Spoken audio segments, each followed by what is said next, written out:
E aí galera, beleza? 2020 chegou e infelizmente junto com ele chegou também os memes da Terceira Guerra Mundial. O ano começou conturbado com as relações entre Estados Unidos e Irã tomarem uma certa escalada de acontecimentos.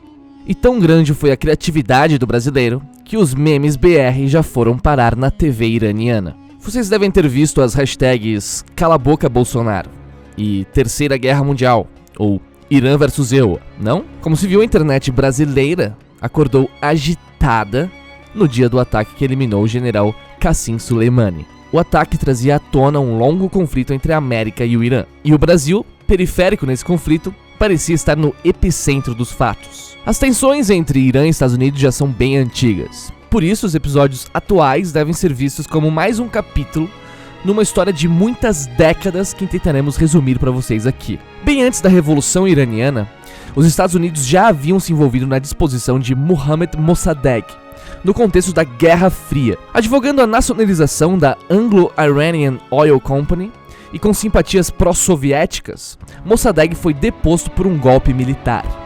Entretanto, não lhe faltava apoio popular. Quando Reza Shah, da dinastia Pahlavi, subiu ao poder, teve que colocá-lo como primeiro-ministro a contragosto, dada a sua força política. Essa foi a primeira participação significativa dos Estados Unidos na política do Irã no século XX. A segunda participação dos Estados Unidos foi no amplo apoio às reformas do Shah Reza Pahlavi. A reforma do Shah desagradaram a população xiita em dois aspectos importantes. Por um lado, a reforma econômica aumentou a desigualdade de renda e foi vista como elitista pela classe trabalhadora e pelos pequenos comerciantes. Os bazari, aqueles comerciantes de especiarias, joias, tecidos que sempre tem nos filmes iranianos. Por outro lado, Reza Pahlavi quis restaurar os ícones da antiga monarquia persa. Cada vez mais afastado do Islã xiita, Pahlavi se recobria com a aura de um rei persa, sucessor de Ciro. E é claro que isso desagradou aos xiitas, que não queriam nem um pouco ver um rei persa restaurar símbolos de uma civilização pré-islâmica e dar as costas ao xiismo. No campo político, ao invés de estender garantias democráticas, o Shah perseguia os seus adversários. Com a SAVAK, a temível polícia secreta iraniana, o Irã não era um paraíso democrático, mas sim um país eivado de contradições. Ele era moderno, mas tradicional. Pró-americano, mas com uma polícia secreta que sabia atirar. Foi esse o contexto que permitiu a ascensão de uma estranha coalizão. Essa estranha coalizão foi a que se deu entre o Partido Socialista Iraniano, o Tudeh, e os ayatollahs conservadores, guardiões da interpretação da Sharia. E quem era o centro dela? Era o célebre Imam Khomeini, uma mistura de místico persa e orador político, o homem que forjou a República Islâmica do Irã na revolução empreendida em 1979. A revolução foi em si mesma um ato anti-americano. Os discursos de Khomeini faziam referência constante ao mal dos Estados Unidos, à sua irreligiosidade, imperialismo, torpeza. Eram os Estados Unidos pintados como o grande Satã. Misturavam elementos de retórica marxista, anti-imperialista e símbolos religiosos. Era uma linguagem política moderna com profundas ressonâncias antigas. Na imagética do mundo xiita, eram sempre lembrados o imã Ali e o seu filho Hussein, neto do profeta Muhammad, que foi assassinado na Batalha de Karbala no século VII. A Revolução de 79 poderia ter fracassado em 1980.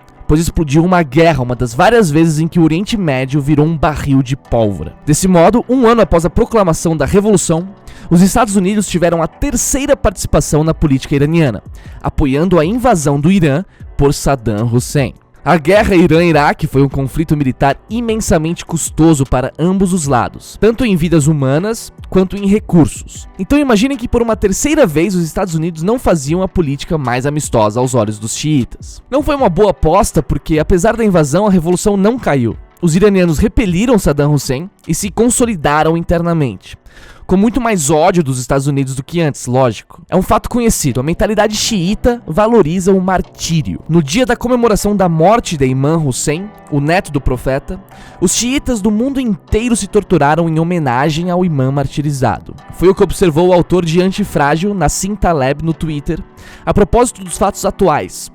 Abre aspas. O xiismo, assim como o cristianismo, se baseia no martírio.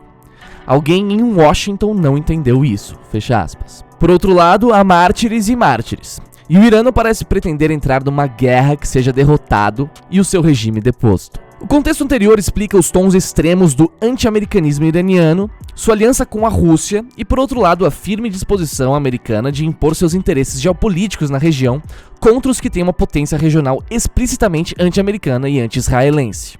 Mas não explica os fatos atuais completamente. Atualmente, a situação tem a ver com o agravamento da luta com o Daesh, o ISIS, e com as pretensões imperialistas do próprio Irã na região. Ao lutar contra o Estado Islâmico, o Irã, apoiado pela Rússia, tem estendido sua influência em toda a região do Iêmen, Iraque e Líbano. E o principal arquiteto desse crescente xiita era o general Soleimani. Treinando, organizando e dando suporte a milícias pró-xiitas e a braços diferentes do Hezbollah, Soleimani foi um instrumento da expansão da órbita do Irã, ao custo justamente da influência americana. E é por isso que entendemos que o ponto mais significativo do conflito é a menção do parlamento iraquiano para a retirada das tropas americanas.